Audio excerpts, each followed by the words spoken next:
짙은 눈썹, 머리 위 화려한 꽃장식. 우리에게 프리다 칼로는 20세기를 대표하는 강렬한 예술 아이콘이죠. 그런데 말이죠. 이 화려함 뒤에 숨겨진 엄청난 고통을 알아야만 비로소 그녀의 그림이 보이기 시작합니다. 오늘 그녀가 마주했던 그 현실 속으로 한 걸음 더 깊이 들어가 보려 합니다. 네, 바로 이 얼굴이죠. 우리한테 정말 익숙한 프리다 칼로의 모습이잖아요. 굳게 담은 입술, 강렬한 시선, 화려한 의상. 그야말로 멕시코의 정열과 생명력이 폭발하는 것 같습니다. 근데 과연 그녀의 삶도 이 그림처럼 화려했을까요? 글쎄요. 보시다시피 그녀의 현실은 완전히 다른 이야기였습니다. 그리고 바로 이 차이, 이 간극이야말로 그녀의 예술 세계로 들어가는 가장 중요한 열쇠가 되는 거죠. 자, 그럼 대체 그녀의 현실은 어땠을까요? 그 시작은 어린 시절로 거슬러 올라가는데요. 프리다 하면 떠오르는 그 강인함, 사실은 아주 어릴 때부터 겪었던 혹독한 실한 속에서 만들어진 거였습니다. 여기서부터 되게 흥미로운 지점이 나오는데요. 그녀는 자기 생일을 1907년이 아니라 1910년이라고 말하고 다녔어요. 이게 그냥 실수였을까요? 절대 아니죠. 1910년, 바로 멕시코 혁명이 시작된 해거든요.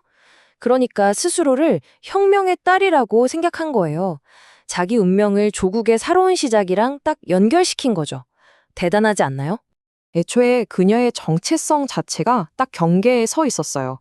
아버지는 독일계 사진 작가였고 어머니는 멕시코 원주민 혈통이었거든요.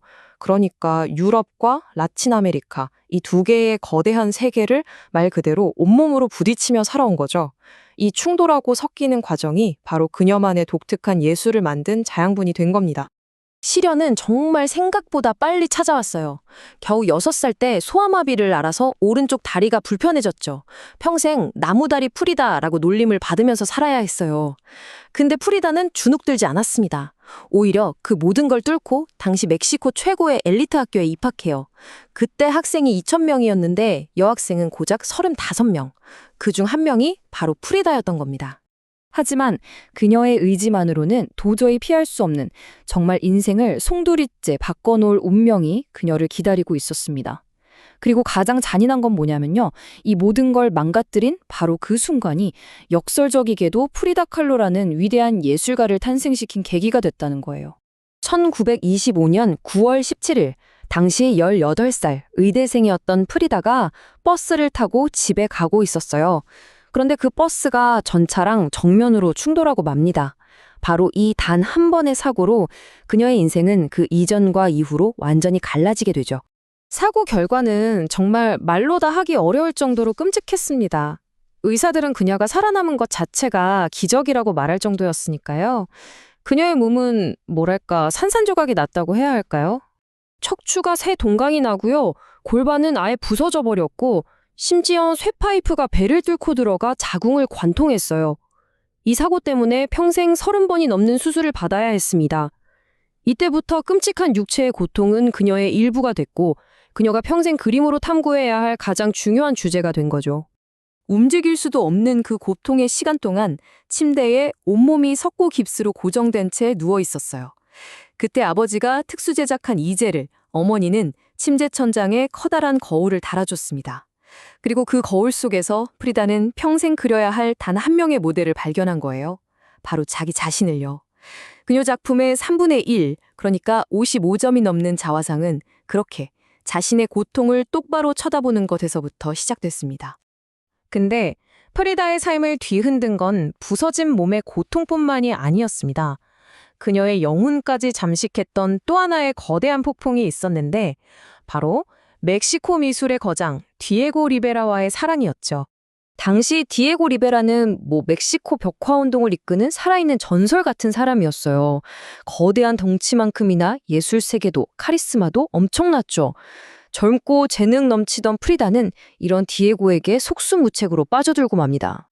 사람들이 두 사람의 결혼을 코끼리와 비둘기의 결합이라고 불렀대요. 그만큼 열정적이었지만 동시에 정말 파괴적인 관계였습니다. 디에고의 끝없는 외도는 프리다의 영혼에 계속해서 상처를 냈고요. 특히 자기 여동생 크리스티나와 바람을 피운 건 정말 최악의 배신이었죠. 결국 이 위태로운 사랑은 1939년 이혼으로 끝나게 됩니다. 그리고 육체의 고통이 그랬던 것처럼 이 마음의 고통도 전부 캔버스로 옮겨졌어요. 그녀의 그림들은 말 그대로 찢어지는 마음의 비명이었고 배신에 대한 가장 솔직한 기록이었습니다. 디에고의 배신 이후에 그린 작품들을 보면 그녀가 느꼈을 분노와 슬픔이 정말 날 것 그대로 느껴져요. 하지만 프리다 칼로를 단순히 개인적인 고통만 그린 화가로 본다면 그건 그녀의 절반만 보는 겁니다.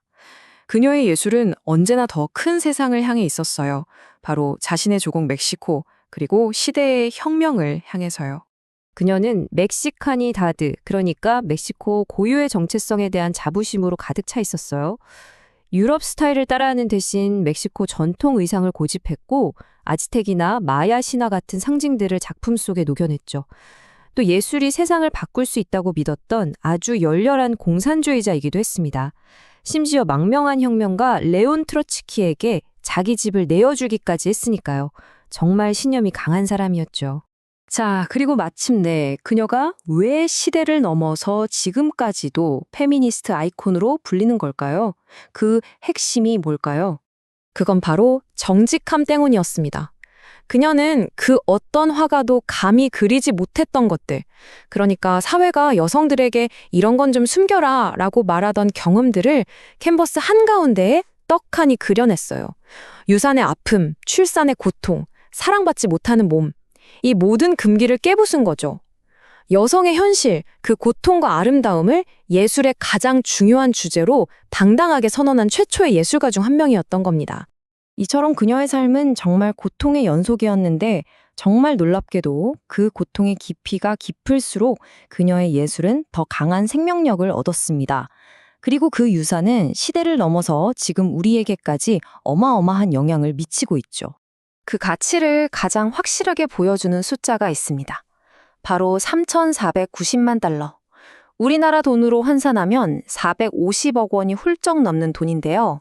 이게 그녀의 그림 한 점이 기록한 경매가입니다. 모든 라틴 아메리카 예술가를 통틀어서 역사상 최고가 기록이에요. 정말 대단하죠? 근데 그녀의 영향력이 단지 돈으로만 평가되는 건 아니에요. 오늘날 프리다 칼로의 전시는 전 세계에 100개가 넘는 나라에서 열리고 있습니다.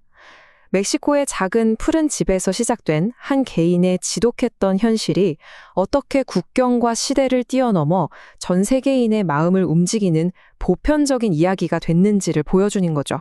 나는 꿈을 그리지 않는다. 나는 나의 현실을 그린다. 프리다 칼로, 그녀가 직접 한 이 말이 그녀 예술의 모든 것을 설명해 줍니다. 그녀는 고통을 피하는 대신 그걸 똑바로 마주봤고 그 가장 어두운 현실 속에서 가장 위대한 예술을 피워냈습니다. 그리고 오늘 그녀의 그림들은 우리 한 사람 한 사람에게 이렇게 묻고 있는 것 같아요. 당신은 당신의 현실을 얼마나 솔직하게 마주하고 있습니까?